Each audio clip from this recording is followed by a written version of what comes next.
vibrando em nossa mente. Quanta luz, quando assim em prece, como a alma cresce aos olhos de Jesus.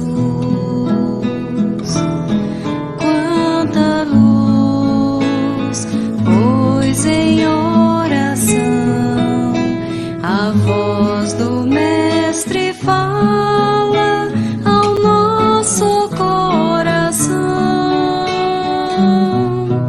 Quanta luz descendo sobre nós.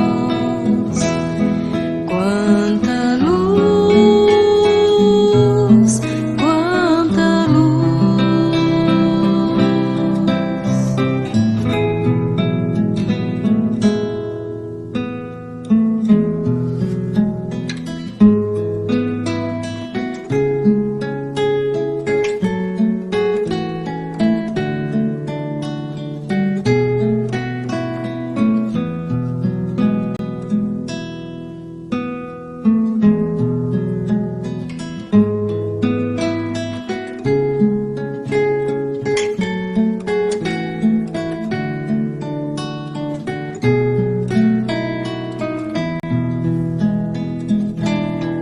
Quanta luz, pois em oração a voz do Mestre fala ao nosso coração.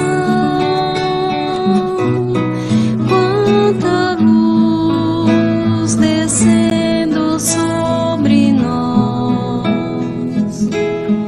Quanta luz, quanta luz.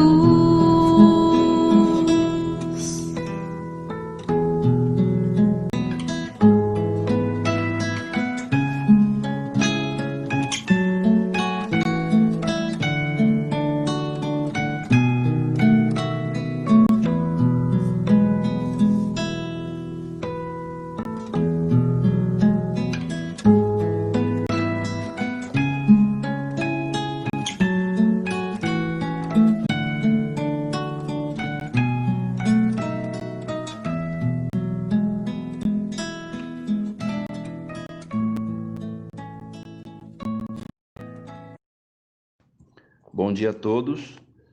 Vamos à prece de elevação.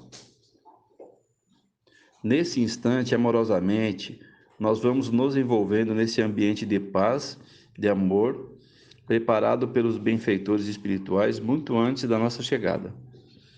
Vamos nos ligando com nosso mentor, nosso anjo guardião que zela pelo nosso bem-estar, nos intuindo sempre no bom caminho a seguir.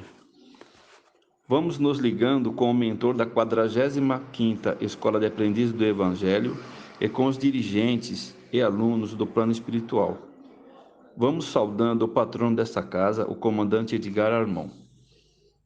Saudamos as fraternidades da Lei Áurea, que desenvolvem um intenso trabalho de fortalecimento na evangelização das criaturas, servindo a Jesus com muito amor. Vamos nos ligando com as correntes indígenas de Bogotá e Itaporã, que nos dão auxílio e proteção. Saudemos a fraternidade dos humildes com o Dr. Bezerra de Menezes, os médicos e cientistas do espaço. Saudemos a fraternidade dos essênios com Hilarion, do Monte Nebo. Saudemos a fraternidade do Trevo com o venerável Razim, orientador espiritual da Escola de Aprendizes do Evangelho, e todas as demais fraternidades do espaço, com a prece da fraternidade.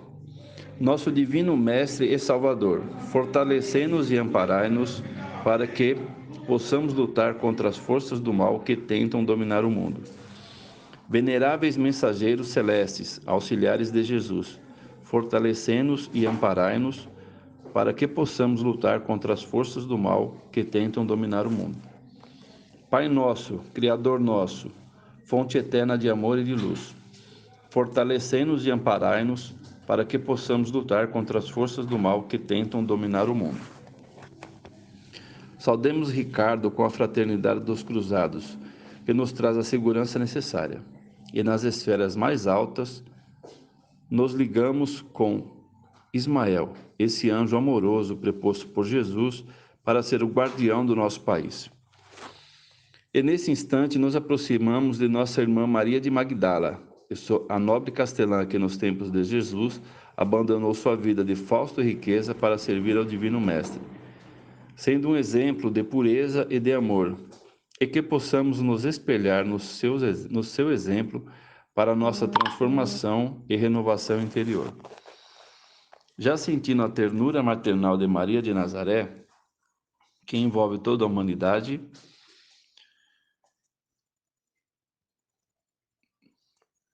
e no seu grande amor, e essa Mãe amada que nos envolve e nos leva à esfera cristã, onde Jesus habita, e como grandioso Espírito planetário, esse Divino Mestre nos envolve em luzes e em forças redobradas para prosseguirmos na Terra como seus humildes seguidores.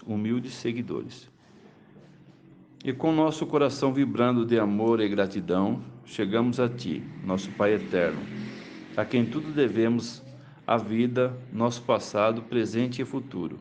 Te agradecemos por todas as oportunidades do crescimento e aprendizado. E é com muito amor e respeito, nosso bondoso Criador, que te ofertamos a prece que o Mestre nos ensinou. Pai nosso que estais no céu, santificado seja o teu nome. Venha a nós o teu reino, seja feita a tua vontade, assim na terra como no céu. O pão nosso de cada dia nos dai hoje. Perdoai nossas dívidas, assim como perdoamos os nossos devedores. Não nos deixes cair em tentação, e livra-nos do mal. Amém.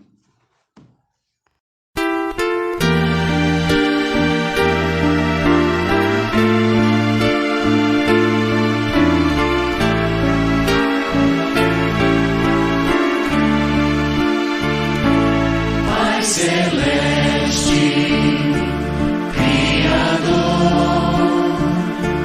fonte eterna de bondade, auxilia-nos, Senhor, a conquistar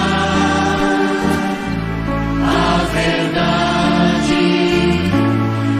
Abençoa o nosso esforço para o teu reino atingir. Dá-nos, Pai, a luz que aclara os caminhos do porvir.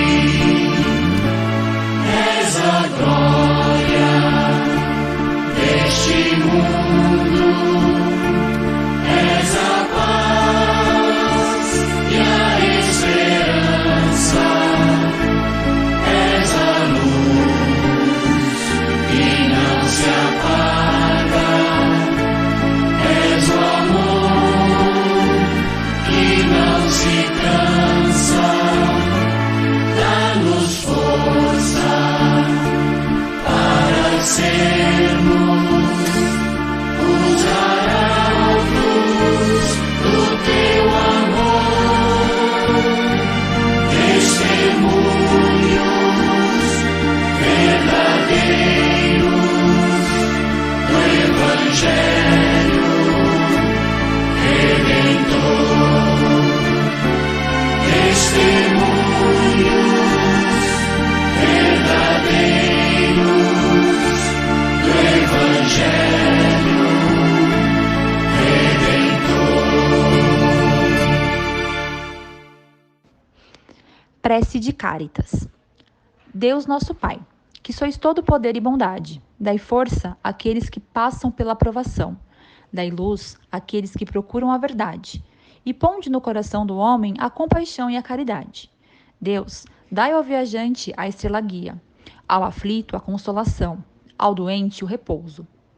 Pai, dai ao culpado o arrependimento, ao espírito a verdade, à criança o guia, ao órfão o pai. Que a vossa bondade se estenda sobre tudo que criaste. piedade, Senhor, para aqueles que não vos conhecem, e esperança para aqueles que sofrem. Que a vossa bondade permita aos Espíritos Consoladores derramarem por toda parte a paz, a esperança e a fé. Deus, um raio, uma faísca do vosso divino amor pode abrasar a terra. Deixai-nos beber na fonte dessa bondade fecunda e infinita, e todas as lágrimas secarão, todas as dores acalmar-se-ão. Um só coração, um só pensamento subirá até vós, como um grito de reconhecimento e de amor.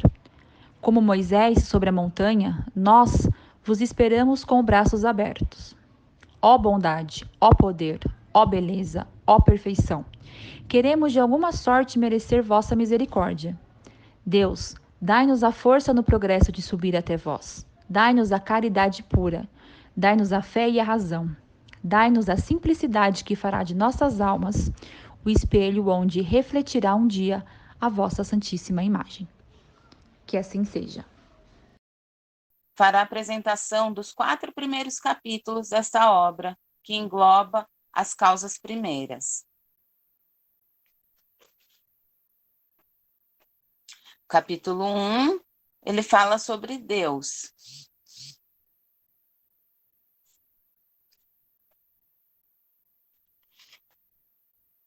Deus é a inteligência suprema, a causa primeira de todas as coisas. Essa, foi a primeira pergunta que Allan Kardec fez. Ele perguntou o que é Deus? Até a princípio, quando a gente lê essa pergunta, o que é Deus, a gente até estranha, porque ele não perguntou quem é Deus, e não o que é Deus. E ele recebeu como essa resposta que Deus é a inteligência suprema, a causa primeira de todas as coisas. A partir disso, nós podemos concluir que Deus não é um ser material, ele é uma inteligência suprema, é a causa primeira de todas as coisas que existem, isso tanto no plano material quanto no plano espiritual. Nós temos que considerar também tudo o que existe no plano espiritual. Muitas vezes a gente acaba se prendendo ao que os nossos olhos veem, mas existem muitas outras coisas. Dizer que é infinito, que Deus é infinito, é uma definição incompleta, pois essa é uma abstração que mostra as limitações humanas quanto a essa compreensão. Deus está muito além do que nós podemos entender. Então, tudo aquilo que nós desconhecemos, nós consideramos infinito, por exemplo, o universo. O universo a gente não sabe, a ciência ainda não conseguiu definir até onde ele vai, se ele vai até, se ele tem um limite. Então, nós o consideramos infinito. Então, assim também é como Deus. Ele não tem um começo e nem um fim. Nós desconhecemos a origem de Deus. Deus nasceu em tal dia, em tal época, não existe isso. Então, nós consideramos Deus como sendo infinito.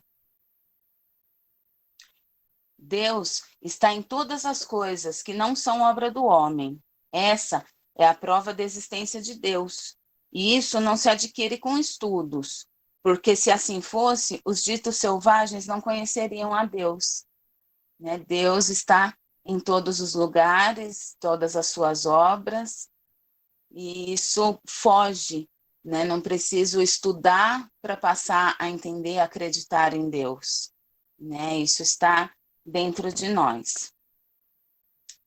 A respeito disso, nós temos o seguinte comentário do Allan Kardec, que Deus é infinito nas suas perfeições, mas o finito é uma abstração. Dizer que Deus é o infinito é tomar o atributo de uma coisa por ela mesma, definir uma coisa ainda não conhecida por outra que também não o é. Na verdade, o homem ainda não possui essa compreensão necessária para definir, para compreender Deus. Segundo o Eurípides Barçanufo, o universo é obra inteligentíssima, obra que transcende a mais genial inteligência humana, e como todo efeito inteligente tem uma causa inteligente, é forçoso inferir que a do universo é superior a toda inteligência. Duvidar da existência de Deus é negar que todo efeito tem uma causa, pois Deus é justo e amoroso para com todos. A oportunidade de aprendizado e das nossas sucessivas reencarnações estão aí para provar isso para a gente, né? A lei de justiça, de causa e efeito, que todos nós estamos sujeitos. Nós fomos criados puros e ignorantes. Morremos e nascemos de novo quantas vezes forem necessárias, tendo essa chance de evoluir moral e intelectualmente. A harmonia que regula as atividades do universo revela combinações e fins determinados, e por isso mesmo revela a força inteligente. O mundo, o universo, ele não surgiu de um acaso. O acaso é cego e falho. Então, é um erro gravíssimo nós atribuirmos a origem do universo a esse acaso. Fazendo isso, nós estamos subestimando essa inteligência suprema de Deus, né? Foi ele quem criou tudo, né? Não surgiu assim do nada. Julga-se o poder de uma inteligência por suas obras. Então, como nós podemos provar a existência de Deus, como nós podemos reconhecer Deus? Através das suas obras. É só nós olharmos, né, a criação da vida, o nascimento de uma criança, as nossas plantas, nossas flores, nossos animais, a perfeição que está em todas as obras da criação de Deus.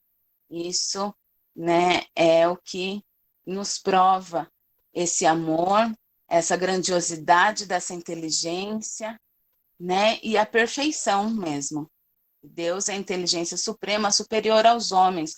O homem, ele não é capaz, apesar de Deus ter concedido toda essa inteligência, né, para os homens, que ele consegue criar curas para doenças, máquinas e outras coisas tantas, ele é incapaz de reproduzir as obras de Deus.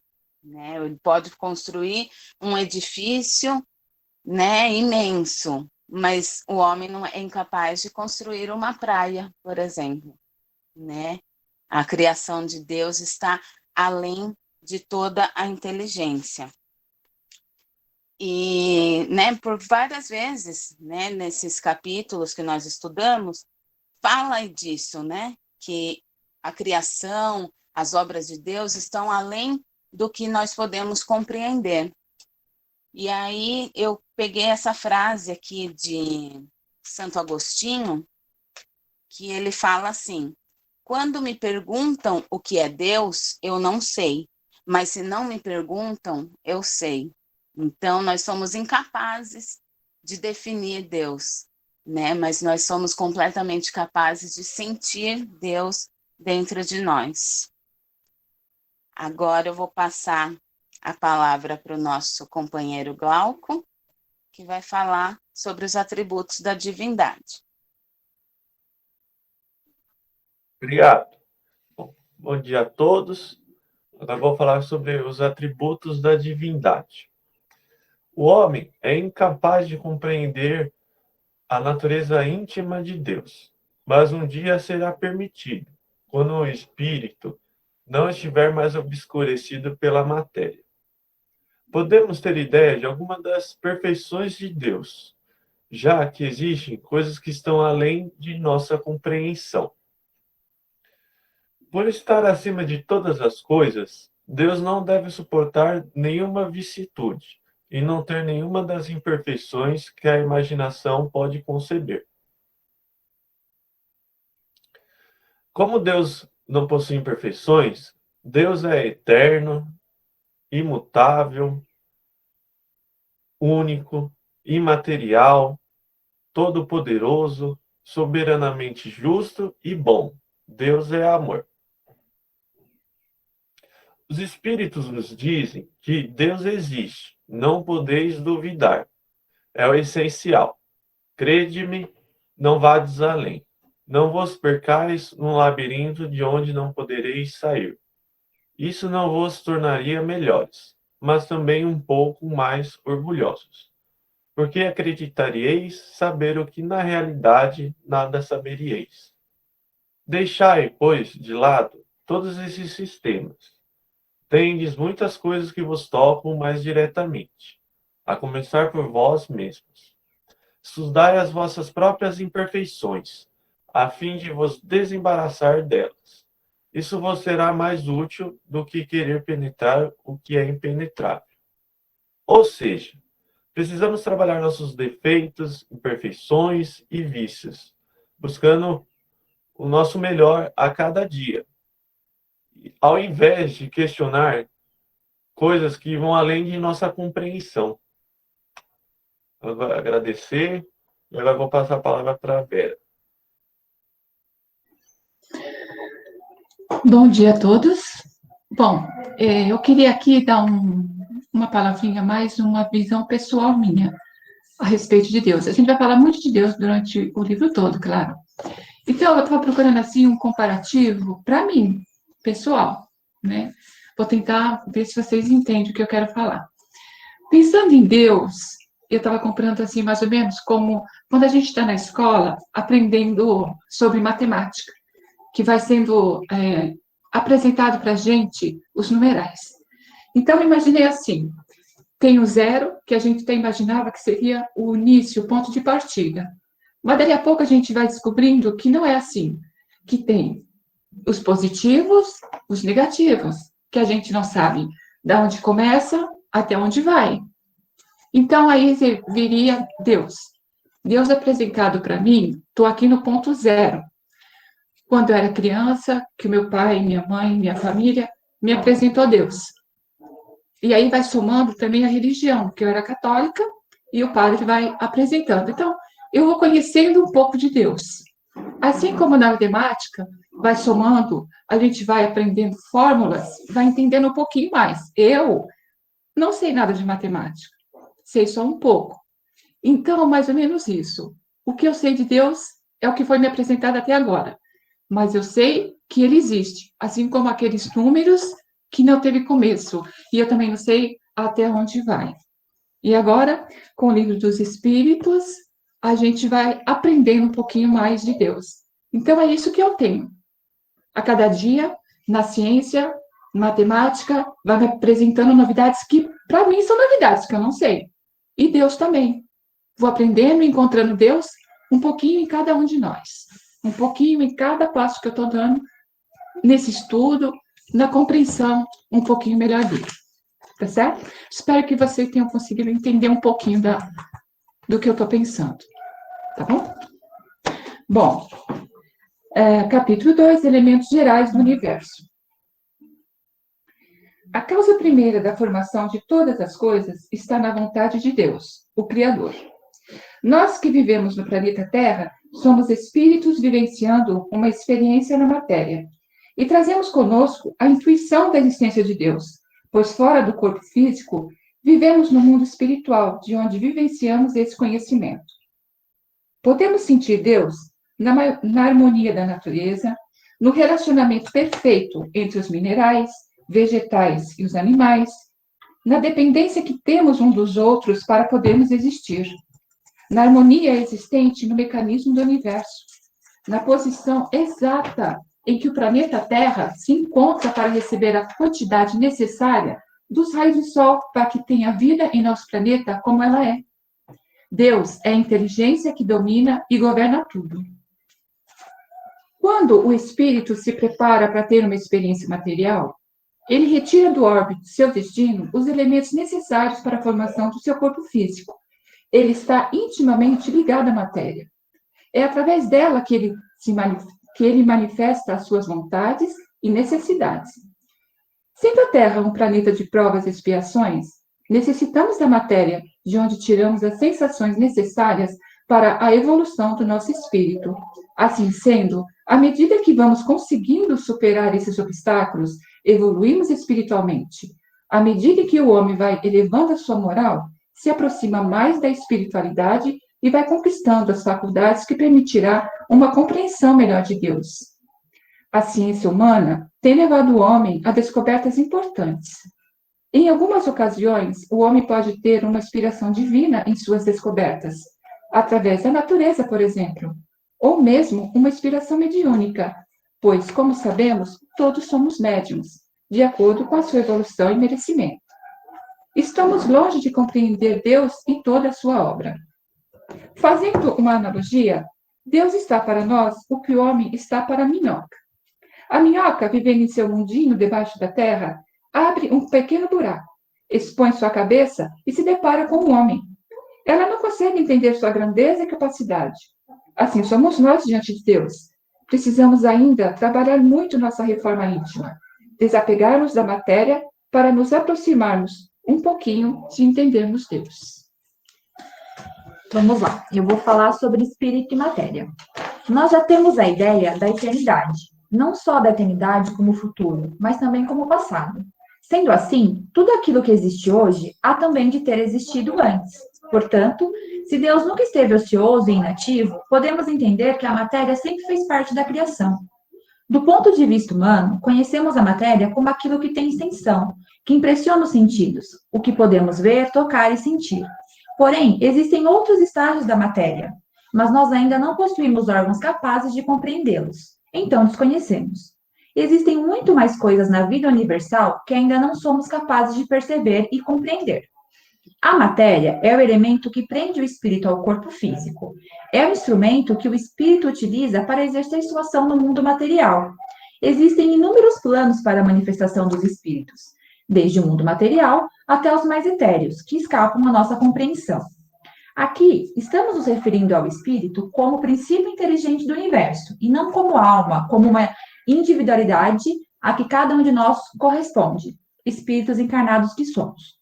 Não é fácil descrever o espírito. Ao contrário da matéria, não podemos senti-lo, tocá-lo ou vê-lo. A linguagem terrena é incompleta para definir as coisas que os sentidos humanos não percebem. A inteligência é o principal atributo do espírito. É quem decide, toma decisões racionais, tem memória. O espírito e a inteligência se confundem num princípio comum, tornando-se para nós a mesma coisa.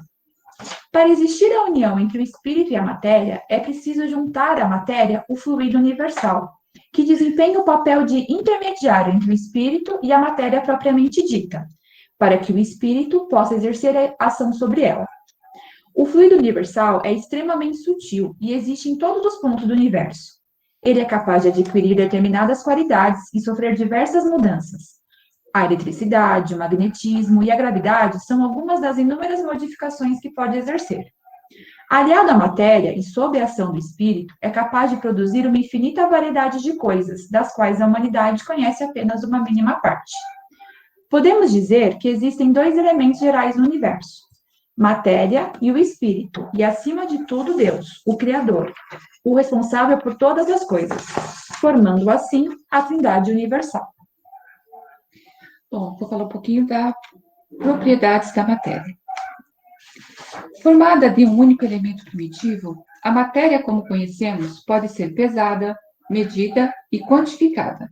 Pode ser sólida, líquida ou gasosa. E tem por definição tudo que tem massa e ocupa lugar no espaço. É constituída por partículas esféricas maciças e indivisíveis chamadas átomos. Os átomos não podem ser criados e nem destruídos, mas são reagendados para dar origem a novas substâncias. A matéria que forma o fluido cósmico universal é imponderável para nós, mas nem por isso deixa de ser o princípio da matéria com a qual estamos acostumados.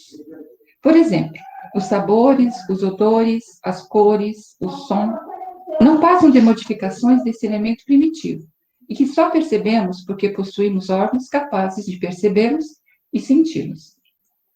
Essa mesma matéria pode passar por todas as modificações e adquirir todas as propriedades. A água, por exemplo, pode ter propriedades modificadas fisicamente, quimicamente e pela ação magnética da vontade. É o princípio que tudo está em tudo. Segundo Kardec, esse princípio explica o fenômeno conhecido por todos os magnetizadores, e que consiste em dar a uma substância qualquer, pela ação da vontade, propriedades muito diversas.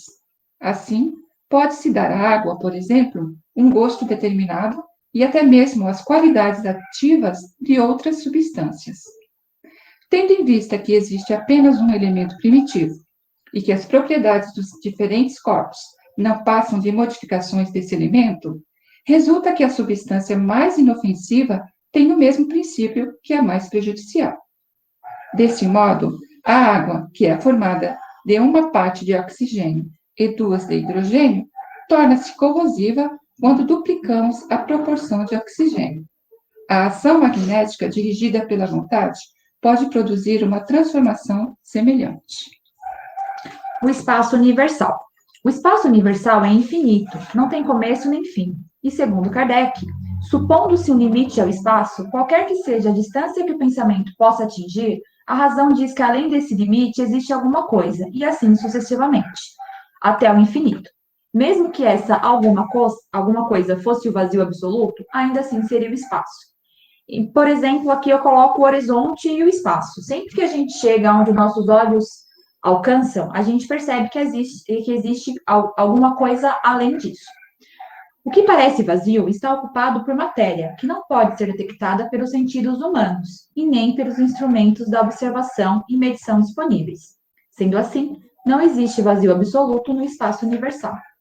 Agora, o capítulo 3, eu vou passar para Andréia e para Morgana. Bom, gente, eu e a Morgana, nós vamos falar sobre a criação, né, no capítulo 3, e que adentra dentro da formação dos mundos, a formação dos seres vivos, povoamento da Terra, a diversidade das raças humanas, né, por que a gente se depara com tantas diferenças, a pluralidade dos mundos, que a gente acredita só que é a Terra, até então a gente acreditava, ou muitas pessoas acreditam que só existe a Terra, né, e as considerações e concordâncias bíblicas, né, a importância disso no conhecimento aí maior. Então, de tudo que as meninas, que o pessoal disse aí no começo, né, sobre Deus, sobre os elementos, a gente tem, então, como ponto de partida o termo Deus, né, ele é a partida para todos os assuntos, tudo que contempla, principalmente, a nossa vã ignorância, né.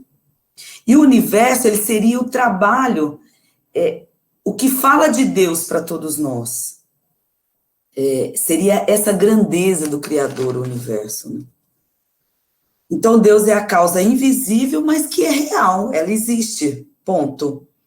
E ela é constatada pela existência dessa criação, de tudo que está posto aí, de tudo que é visível para a gente, que é humano, né? Aquilo que apalpamos, aquilo que enxergamos. E crer em Deus, a função de crer em Deus é a função da inteligência. E essa inteligência, ela vai se tornando cada vez maior a partir dos nossos estudos, da nossa expansão de consciência, né? Então, tantos os segredos, como a ciência, a filosofia e a religião, são apenas sobremaneiras da gente expor o que possamos entender. É o começo do entendimento dos primeiros passos da grandeza universal. Então, a ciência, a filosofia, a religião, são os primeiros passos daquilo que a gente pode começar a entender sobre essa imensidão aí, né? O universo não é Deus, do modo que a gente possa compreender, né, como muitos pensam. Mas ele está ligado ao Criador por fios que desconhecemos, por enquanto, né, porque não nos é dado toda essa compreensão. Mas é obra de Deus, é obra das mãos de Deus, o universo. A mente do homem é insignificante. Então, o universo, se existisse a eternidade como Deus, ele não poderia ser obra de Deus, Porque muitas vezes a gente acredita que o universo é o próprio Deus. Na verdade, se ele já existisse como Deus, ele não seria a obra de Deus, né? E se ele está submetido às leis de Deus, ele não tem vontade própria, o universo não tem vontade própria. Então, é uma mecânica dirigida por uma sabedoria que é o próprio Deus. Então, ele não é Deus. Na criação do universo, as coisas, donde os átomos até os acúmulos das galáxias, fazem-se e desfazem-se pela vontade divina. É uma ação contínua, sem que haja princípio nem fim nas deliberações humanas. Eu procurei um pouco no livro de Miramês, do Espírito Miramês, e ele diz: enquanto não entendermos sobre a própria criação, devemos contentar-nos com a inspiração de Moisés, que na Gênesis, que vigora até o presente momento, diz: faça-se a luz, e a luz foi feita. Seria muita pretensão nossa, dos homens, mesmo aqueles que transitam na ciência, que têm todo um estudo, querer compreender os detalhes do modo que a divindade usou para que tudo surgisse na extensão infinita da vida.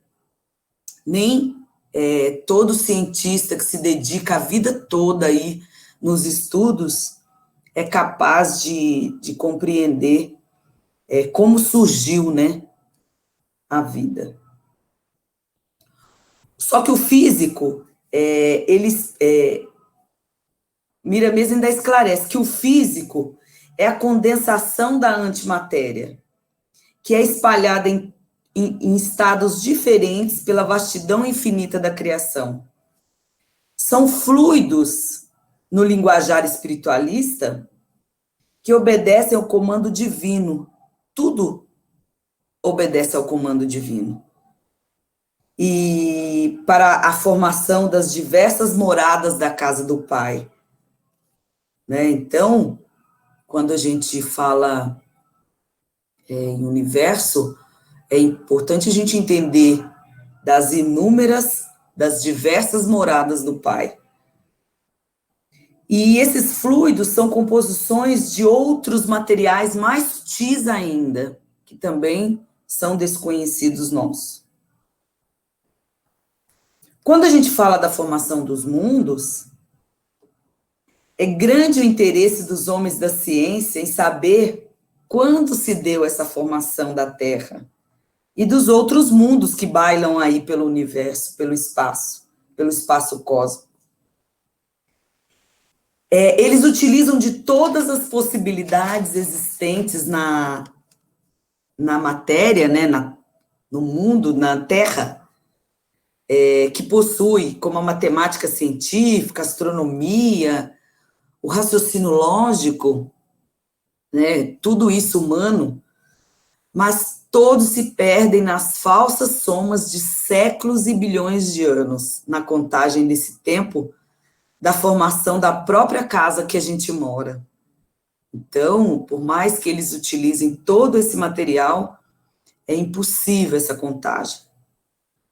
Mas o Livro dos Espíritos nos diz que os poucos conhecimentos humanos, né, apesar de muitos, são poucos, estão longe das deduções acertadas do conhecimento dessa formação. E Miramês até observa que somente o amor tem a capacidade da medição cósmica, dentro dos padrões universais computados por Deus e estendidos na vastidão infinita da sua criação. Eu entendo que, quando Miramês fala que somente o amor é capaz dessa medição, eu vejo assim que as inúmeras encarnações que nós tivemos, se dizem que hoje essa é a nossa melhor encarnação, e que a gente se encontra ainda nesse estado, né? Que a gente ainda tem o egoísmo, o orgulho. Imagina lá atrás como foi. Então, acho que o amor é capaz de medir esse tempo em função disso. Qual o nosso grau de amor, né? Qual o grau de amor existente em nós, para a gente entender esse período que nós passamos até hoje, para poder entender esse tempo da formação do mundo. Os cientistas, eles confirmam que tudo que pode ser tocado com as mãos é pura energia concentrada, mas é concentrada por um poder desconhecido. O próprio cientista, ele fala disso, que apesar de ser, que sendo energia, ela é um poder desconhecido, e que nada se faz ou se forma sem que Deus determine. Quando a gente fala dos viajantes siderais, tudo que existe tem objetivos na área do seu domínio. Então, nada é por acaso. Tudo tem um objetivo. Tudo que viaja aí dentro do nosso universo, ele tem o seu domínio e o seu objetivo, né? Então, quando a gente fala dos cometas, que a gente acha que ele teve total responsabilidade, não, ele tem o seu objetivo também e a sua determinação. Os cometas foram dados aos cometas o trabalho da purificação da matéria. E essa purificação ela é feita em cadeia, porque deles, dos cometas, se desprendem algo que vai em sequência para que o próprio fluido que se estende no infinito aí se transforme e vai se alinhando. Quando a vida de um cometa chega ao término, porque o cometa também tem um fim, né? Ele é induzido para os buracos negros, para os caldeirões cósmicos de reformulação da matéria. Então, ele vem, tem todo o seu trabalho, chega ao seu fim, é reconduzido por os buracos negros, que a Thaís ainda falou, né, do espaço aí, dos buracos do espaço, que tudo é preenchido, né, e é reformulado essa matéria. E aí tem aquela expressão, nada se perde na expressão divina da verdade espiritual. Então, com certeza, ele é reformulado e deve retornar aí com a sua mais divindade, propriedade, né? Quanto à renovação, quando a gente fala da renovação, nada se desfaz. As coisas se renovam e a renovação é o desfazer daquilo que foi feito. O espírito, quando evoluído, quanto mais velho ele fica, mais novo ele se torna e esplende uma eterna juventude por dentro. As suas modificações, as modificações do espírito, elas não são propriamente renovações, mas significa o despertar dos valores que dormem em seu coração espiritual, cuja gênese e destino desconhecemos. Então, eu acho que isso é o entendimento daquilo, que é aquela semente que Deus plantou e que vai despertar no seu tempo, de acordo com a nossa busca do conhecimento, né? Nós vamos despertando os valores que estão plantados aqui dentro da gente. Então, é um destino que a gente não conhece, e só vai conhecer a partir da nossa busca por esse conhecimento. Tudo que existe se renova, e tudo que se renova é a partir do esquemático do Criador. O Criador, ele já esquematizou tudo isso, né? Então, querer buscar os primórdios da alma é querer se fazer entendido naquilo que não entendeu o suficiente. É explicar o inexplicável e falar o que escapa à nossa razão. Então, quando a gente quer explicar demais, a gente vai querer explicar o inexplicável e está fora realmente da nossa razão. Agora, a matéria, quanto mais velha, velha da forma que se tornou, né? Mais ela se aproxima da desintegração. Então, acredito que a gente pode entender assim. O próprio ser humano, né? Ele tem um período, né? E quanto mais ele vai podemos colocar entre aspas, né? Porque às vezes o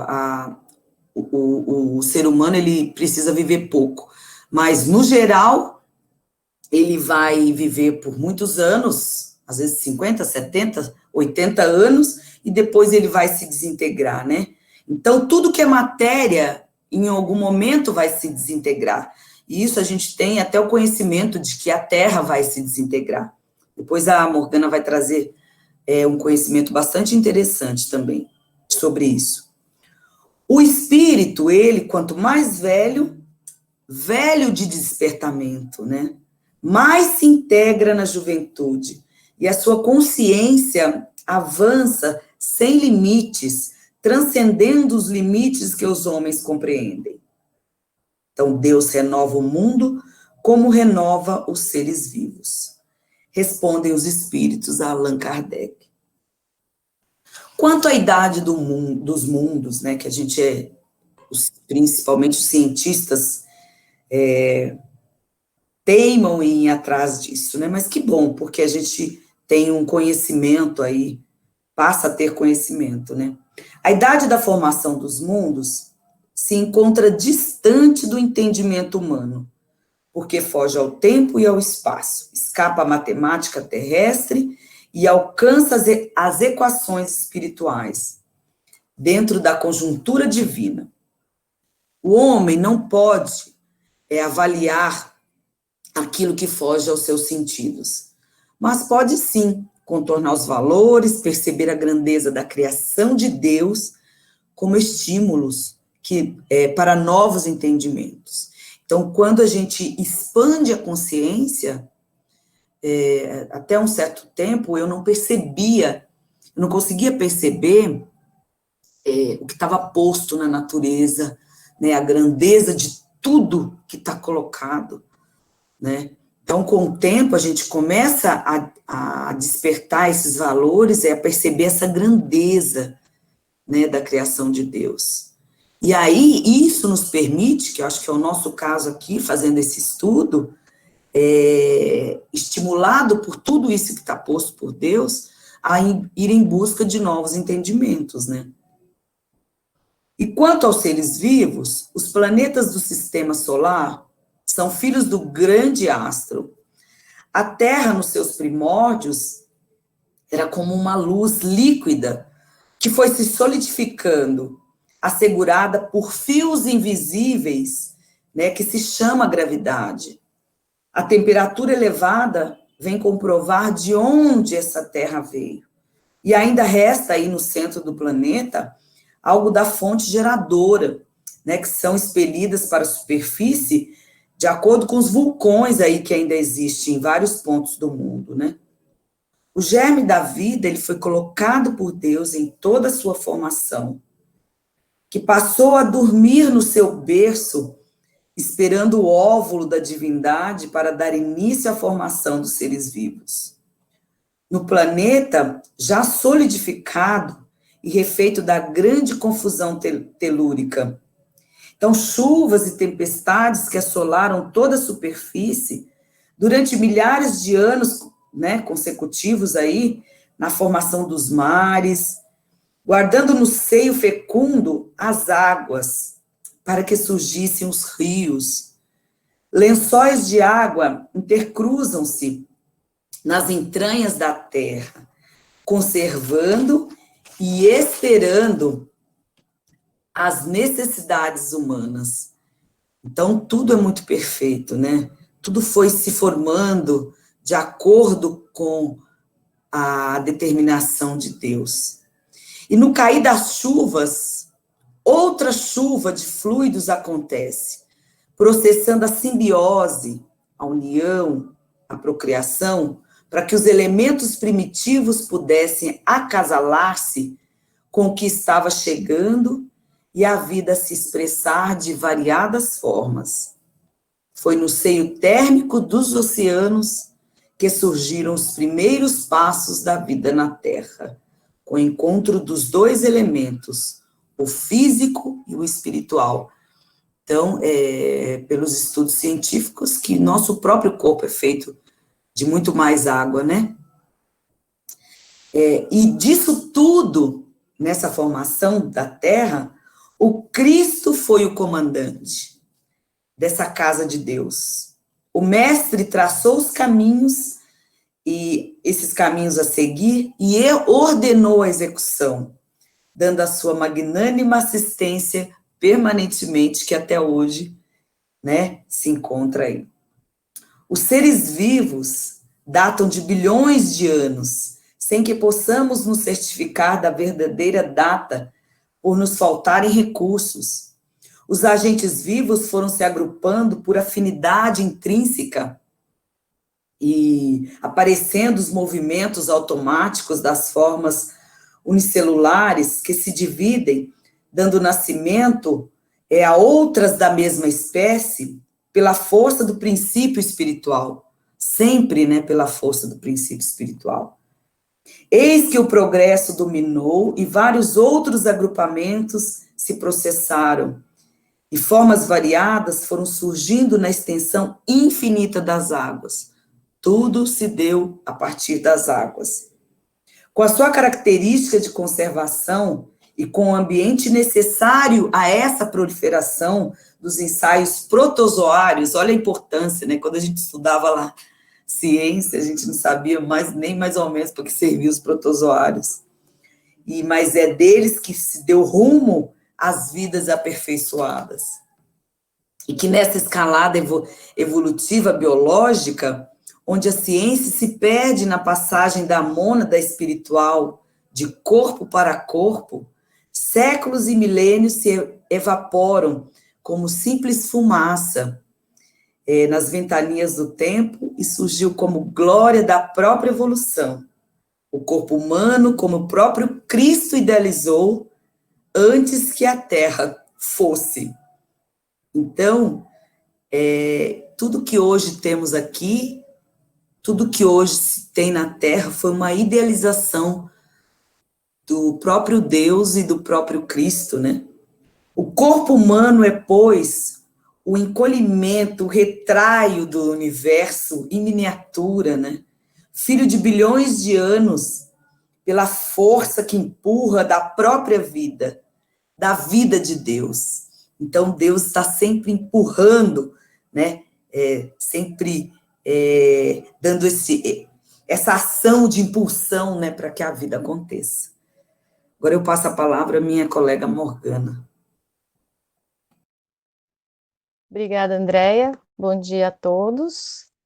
Então, dando sequência ao que a Andréia nos falava, né, todo esse conteúdo que ela nos trouxe, ainda voltando um pouquinho sobre o povoamento da Terra.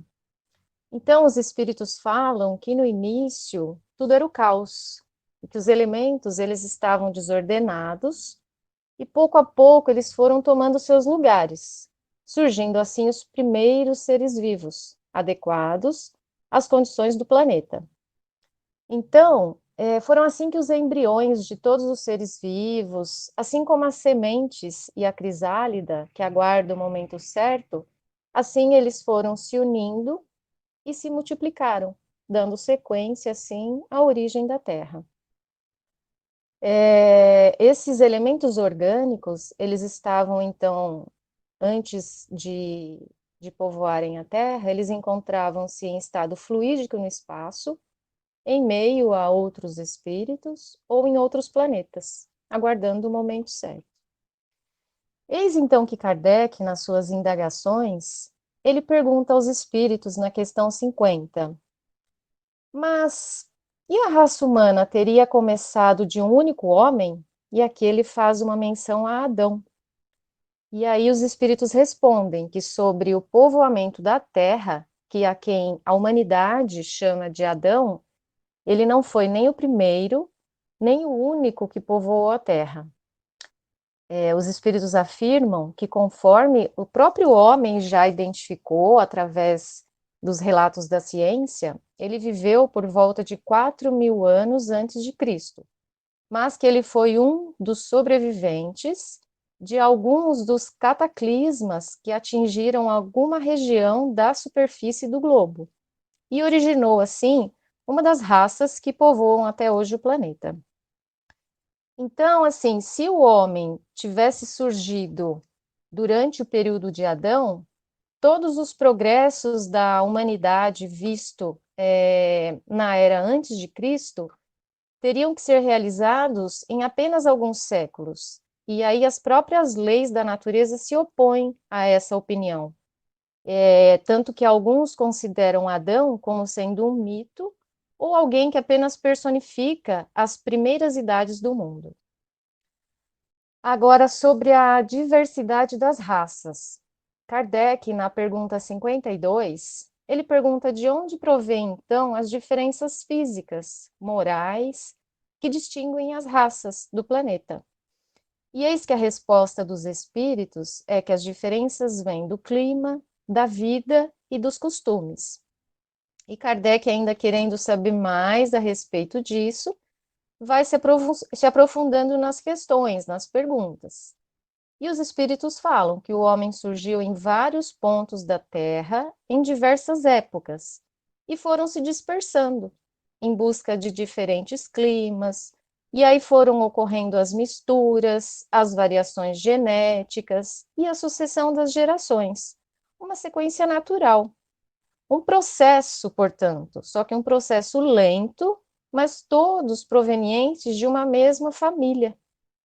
O exemplo que os espíritos comentam é, por exemplo, se tomarmos o fruto, a laranja, como base, existem vários tipos de laranja, tamanho, formato, qualidade, algumas são só para doce, outras dão suco docinho, mas todas são laranja, não vai deixar de ser laranja.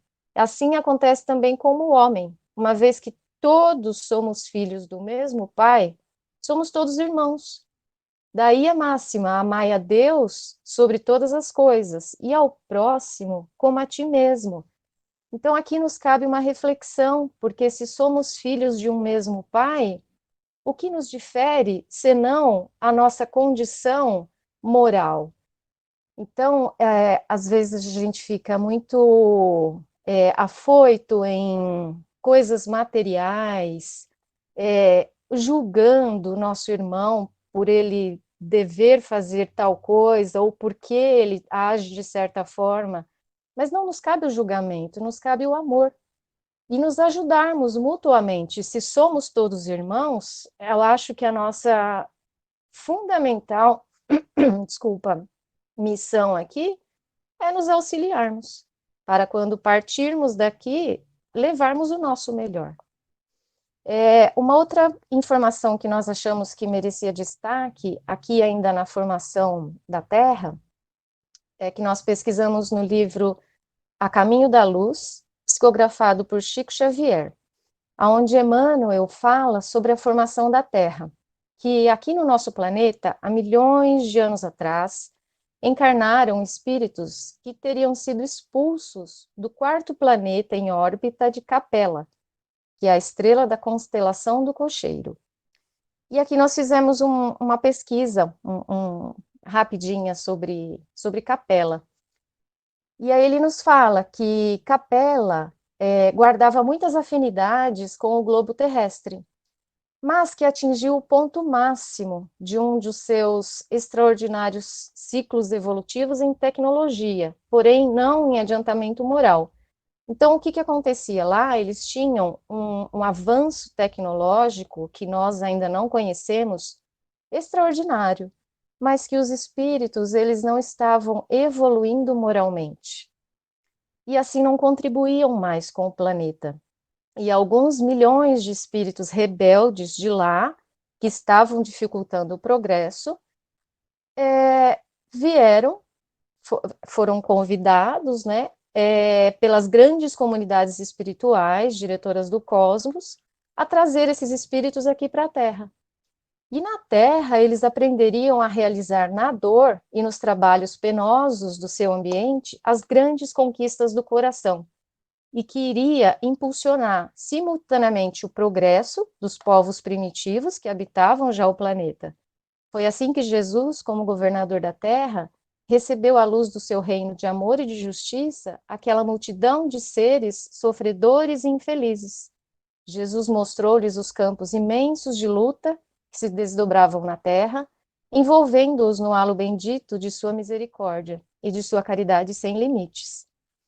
Esses espíritos, então, ao encarnarem na Terra, se dividiram em 4 grandes agrupamentos e formaram os grupos dos Árias, a civilização do Egito, o povo de Israel e as castas das Índias. Tendo ouvido a palavra do Divino Mestre antes de chegarem à Terra, guardavam a lembrança da promessa do Cristo. Eis que as grandes grandezas do Evangelho foram previstas e cantadas alguns milênios antes da vinda do sublime Galileu, Jesus, no seio de todos os povos. Dentre os espíritos exilados na Terra, os que constituíam a civilização egípcia foram os que mais se destacaram na prática do bem e no culto da verdade. Inclusive, as civilizações do Egito, depois de perpetuarem nas pirâmides os seus avanços tecnológicos, todos os espíritos daquela região regressaram à pátria sideral. Isso explica porque muitas raças que trouxeram grande contribuição de conhecimentos à Terra desapareceram há muito tempo. E até hoje, o homem, numa busca constante, infinita, ele tenta desvendar os segredos das pirâmides do Egito, porque não existe uma tecnologia, por nós conhecida ainda, que consiga reproduzir aquelas pirâmides, naquele período em que não existia internet, Wi-Fi, pesquisa no Google, como que eles formaram aquelas pirâmides? Então, realmente nos cabe uma reflexão muito grande da grandiosidade desses espíritos. Falando sobre a pluralidade dos mundos. Os espíritos respondem que o homem da Terra está longe de ser o único em experiência e racionalidade. Na casa do Pai há muitas moradas. E na pergunta número 55, que fala exatamente sobre essas várias moradas, né, o homem ainda, ele se sente, alguns, né, acham que vivem sozinhos. Então, se existem muitas moradas na casa do Pai, por que Deus construiria um orbe infinito e teria vida somente no nosso planeta Terra, com milhões e milhões de outros planetas? Seria um pensamento, no mínimo, muito egoísta, né? E a resposta dos espíritos é que todos os globos que circulam no espaço são habitados. Porém, diferente do que pensam alguns homens por orgulho ou vaidade, Kardec fala que cada planeta é habitado, os espíritos falam para Kardec, né, que cada planeta é habitado de acordo com a sua necessidade. A ciência detectou 2 trilhões de galáxias no universo. E a Via Láctea existem 8 milhões de planetas similares à Terra. Ou seja, se multiplicarmos pelo número de galáxias, a gente não consegue nem imaginar a quantidade de planetas similar ao nosso. A resposta dos espíritos ainda é que a Terra está muito longe de ser, como o homem acredita, o primeiro em inteligência. E a cada vez que a gente vai se aprofundando mais na leitura do Livro dos Espíritos, a gente toma consciência da nossa pequenez e do quanto nós estamos distantes ainda em evolução moral e espiritual. Seguindo para a pergunta 56, sobre a constituição física dos mundos, Kardec pergunta se outros mundos são iguais ao nosso. E a resposta é que existem mundos totalmente diferentes do nosso, e são habitados de acordo com as necessidades Assim como os peixes vivem aqui na água, existem outros mundos em que os peixes não necessitam de água ou do tipo de oxigênio que nós necessitamos aqui para respirar. Deus é soberano e Ele que sabe de todas as coisas, né? Ainda existe a pergunta levantada por Kardec sobre ser o Sol a única fonte de luz. E os espíritos respondem que os seres de outros mundos, assim como em outras condições de existência, são apropriados à sua condição de sobrevivência.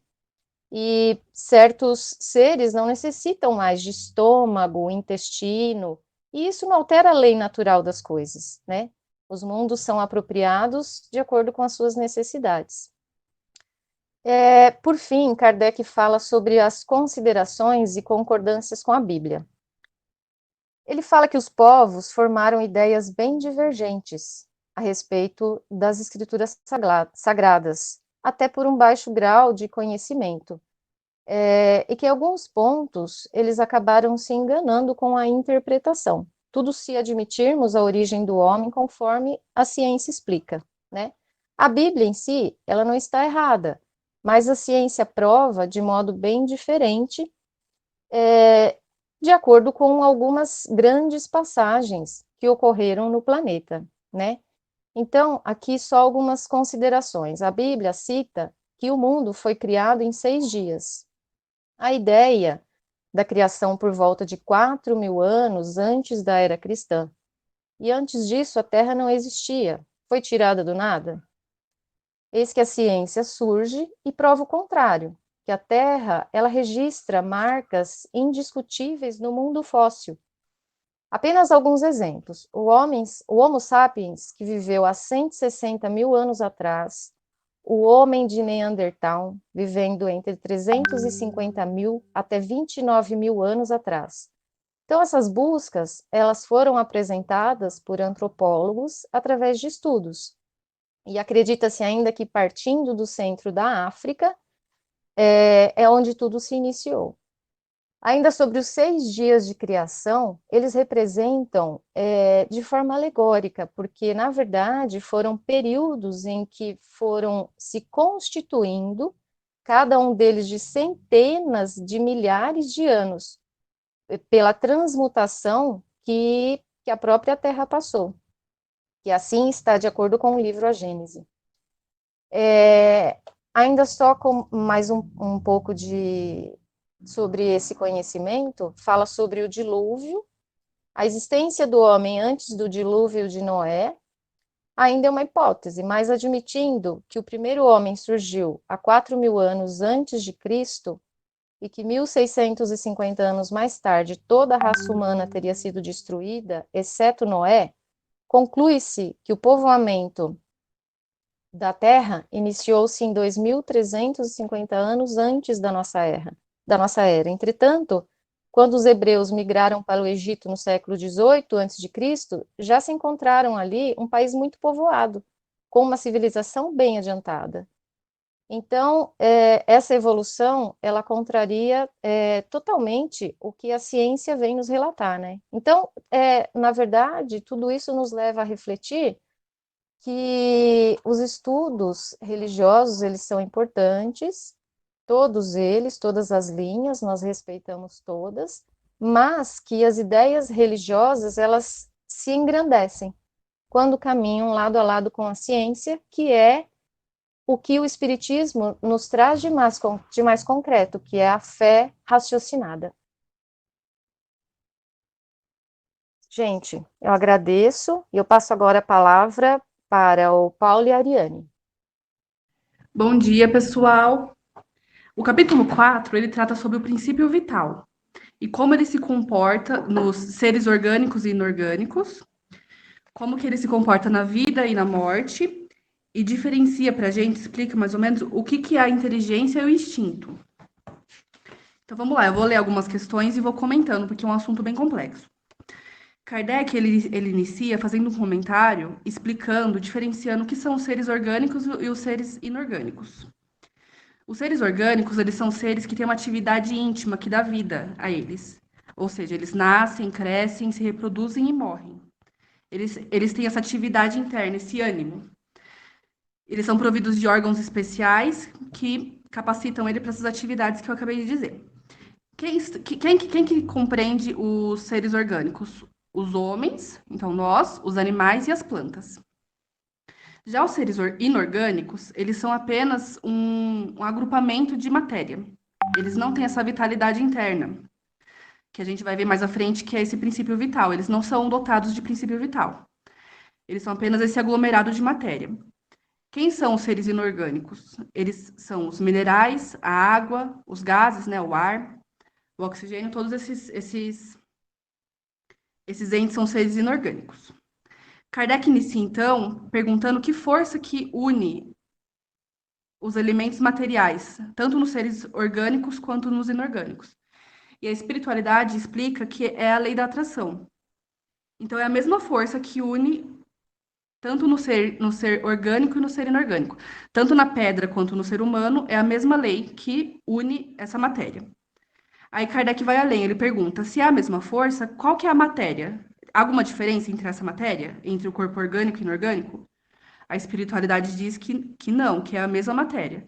Só que aí é a grande diferença. Nos corpos orgânicos, ou seja, nos seres humanos, nos animais, nas plantinhas, há o ânimo, a ânima, é essa força interior. Eles são animalizados. Já nos inorgânicos, não. Kardec pergunta, então, o que causa essa animalização na matéria? Aí vem a resposta dos espíritos. É a união da matéria com o princípio vital. Ou seja, nos seres humanos, nas plantas, nos animais, nós temos o princípio vital que une a matéria ao espírito, formando o ânimo. Nos inorgânicos não há essa vitalidade. Aí Kardec pergunta, vimos que o espírito e a matéria são dois elementos constitutivos do universo. O princípio vital formaria um terceiro? A espiritualidade explica que ele é, sim, um dos elementos necessários à constituição do universo, mas ele tem a sua fonte nas modificações da matéria universal.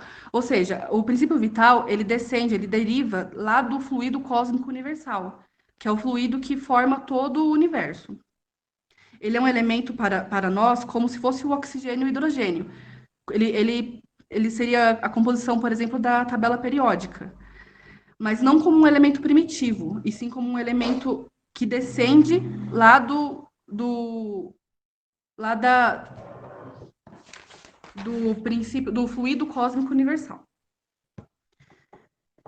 Kardec questiona, então, o princípio vital reside num dos corpos que conhecemos? Ele reside, será na matéria, no perispírito, no espírito? Onde que ele reside? Os espíritos, eles respondem. Ele tem como fonte o fluido universal, que é o que eu falei lá atrás. É o que chamais fluido magnético, ou fluido elétrico animalizado.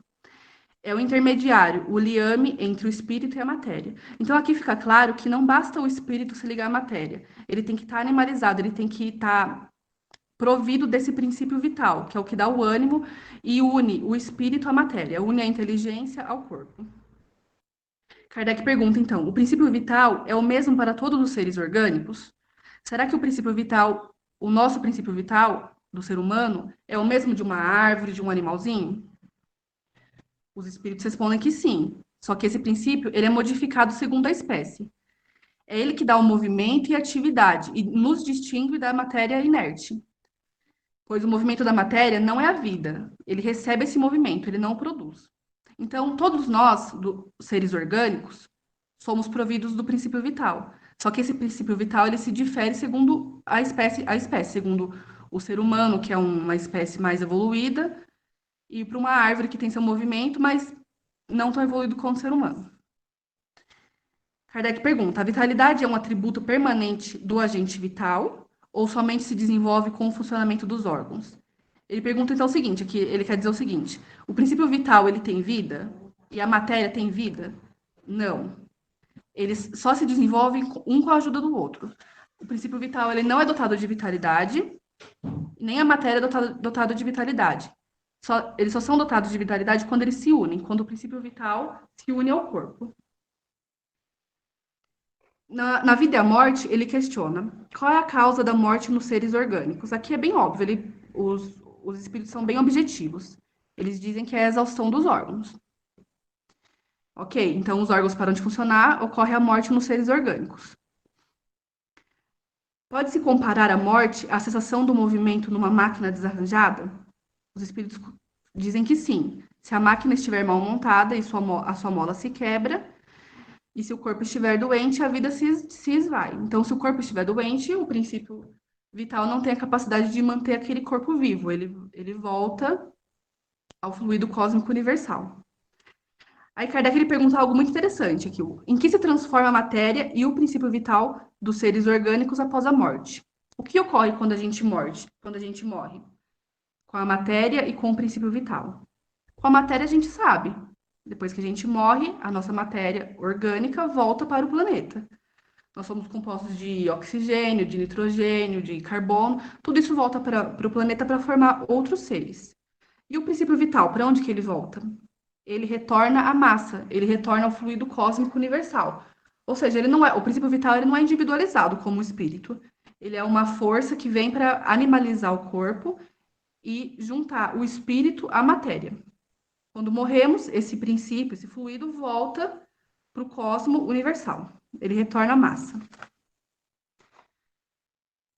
Após, o Kardec ele pergunta sobre a inteligência e o instinto. Ele questiona, a inteligência é um atributo do princípio vital? Ou seja, a inteligência, ela emana do princípio vital? É do princípio vital que parte a nossa inteligência? Os espíritos respondem que não. Pois as plantas, como eu havia dito, as plantas, elas não têm princípio vital também? Sim, só que elas não são inteligentes. Os animais também têm princípio vital, só que eles não têm uma inteligência racional como nós. Então, aqui a gente compreende que a inteligência, ela não emana do princípio vital. Ela emana do espírito, individualizado. A inteligência e a matéria são independentes, pois um corpo ele pode viver sem inteligência, mas a inteligência não se manifesta senão por meio dos órgãos materiais. Por isso que o espírito precisa do corpo para ter as experiências materiais e se desenvolver. Somente a união com o espírito, dá inteligência à matéria animalizada. Então, aqui fica claro que o que dá inteligência ao corpo é o espírito, ligado à matéria, junto com a força do princípio vital. Kardec questiona ainda, qual é a fonte da inteligência? Os espíritos respondem que é a inteligência universal. Aí ele questiona, poderíamos dizer que cada ser tira, então, uma porção da inteligência da fonte universal e a assimila? Como tira e assimila do princípio da vida material? Será que a gente tira essa inteligência de um todo, depois a gente devolve, assim como o princípio vital? Os espíritos respondem que isso seria mais uma comparação, mas não seria muito exata, porque a inteligência é uma faculdade própria de cada ser e constitui a sua individualidade moral. Então, a inteligência, aí sim a inteligência é individual, porque ela vem com o nosso espírito, de acordo com as nossas experiências, as nossas vivências anteriores, os nossos aprendizados morais. Então, a inteligência, ela parte do espírito e não do princípio vital. Aí os espíritos continuam. De resto, bem o sabeis, há coisas que não é dado ao homem penetrar, e esta, por enquanto, é uma delas. Então, eles dão um início aqui de uma resposta, mas ainda assim é muito complexo para aprender, para entendermos. Então, eles mesmos explicam que a gente ainda mais para o futuro vai entender como que funciona tudo isso. Então, o Kardec questiona, o instinto é independente da inteligência? Será que o instinto ele é um ente independente da inteligência ou ele faz parte da inteligência? Eles explicam que precisamente não. O instinto é uma espécie de inteligência. Então, assim como nós temos o instinto, os animais têm um instinto, só que um instinto mais rudimentar. Ele é uma espécie de inteligência, não racional. E é por ele que todos os seres provêm de suas necessidades. Então, nós temos um tipo de instinto, os animais têm outros. E ele explica aqui que o instinto ele é um tipo de inteligência. Depois ele questiona, podemos assinalar um limite entre o instinto e a inteligência? Ou seja, precisar onde acaba um e onde começa o outro? A gente consegue diferenciar o que ação nossa é resultado de instinto ou resultado da nossa inteligência? Os espíritos dizem que não, porque eles frequentemente se confundem. A gente não consegue distinguir exatamente quais são os atos que são movidos pelo instinto e quais são os atos que são movidos pela inteligência. Um se confunde, há uma sinergia entre eles. Aí Kardec pergunta: é acertado dizer que as faculdades instintivas diminuem à medida que crescem as intelectuais? Será que conforme a gente vai se desenvolvendo, vai se aprimorando, a gente vai perdendo o nosso instinto? Podíamos pensar que sim, né? Que instinto a gente sempre pensa que é algo mais dos animais, animalizado. Mas os espíritos dizem que não. O instinto, ele existe sempre. Mas o homem que o negligencia. Às vezes a gente acaba não ouvindo o nosso instinto, aquela nossa voz interior, aquele nosso reflexo interior.